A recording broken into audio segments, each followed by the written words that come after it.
Albert Einstein once said, everybody's a genius, but if you judge a fish by its ability to climb a tree, it will live its whole life believing that it is stupid.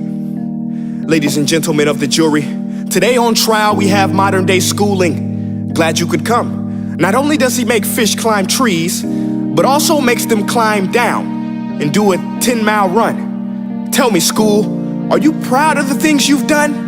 Turning millions of people into robots, do you find that fun? Do you realize how many kids relate to that fish?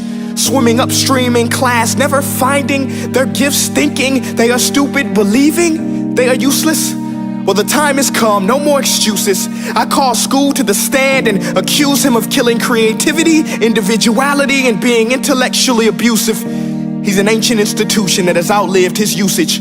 So, Your Honor, this concludes my opening statement, and if I may present the evidence of my case, I will prove it. Proceed. Exhibit A. Here's a modern day phone. Recognize it? Here's a phone from 150 years ago. Big difference, right? Stay with me. Here's a car from today, and here's a car from 150 years ago. Big difference, right? Well, get this. Here's a classroom of today, and here's a class we used 150 years ago. Now ain't that a shame? In literally more than a century, nothing has changed. Yet you claim to prepare students for the future? But with evidence like that, I must ask, do you prepare students for the future or the past?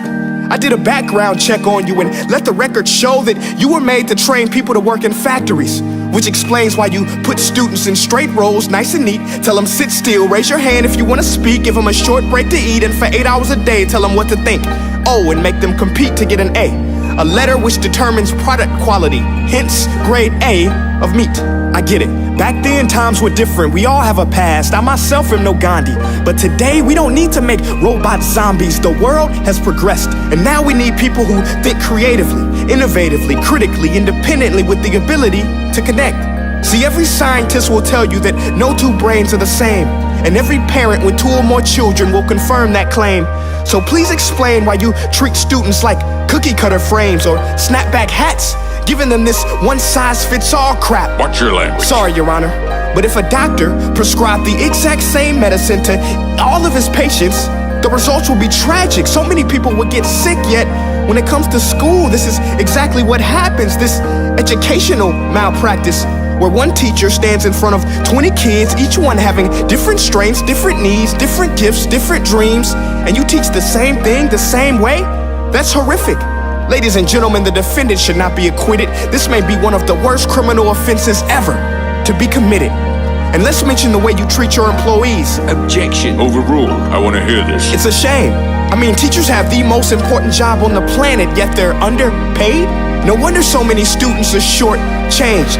Let's be honest, teachers should earn just as much as doctors, because a doctor can do heart surgery and save the life of a kid, but a great teacher can reach the heart of that kid and allow him to truly live. See, teachers are heroes that often get blamed, but they're not the problem. They work in a system without many options or rights. Curriculums are created by policymakers, most of which have never taught a day in their life. Just obsessed with standardized tests. They think bubbling in a multiple choice question will determine success. That's outlandish. In fact, these tests are too cruel to be used and should be abandoned, but don't take my word for it. Take Frederick J. Kelly, the man who invented standardized testing, who said, and I quote, "These tests are too cruel to be used and should be abandoned." Ladies and gentlemen of the jury, if we continue down this road, the results will be lethal. I don't have much faith in school, but I do have faith in people.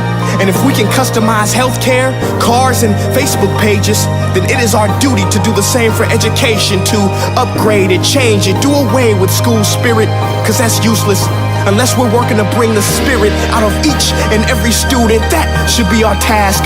No more Common Core. Instead, let's reach the core of every heart in every class. Sure, math is important, but no more than art or dance. Let's give every gift an equal chance. I know this sounds like a dream, but countries like Finland are doing impressive things.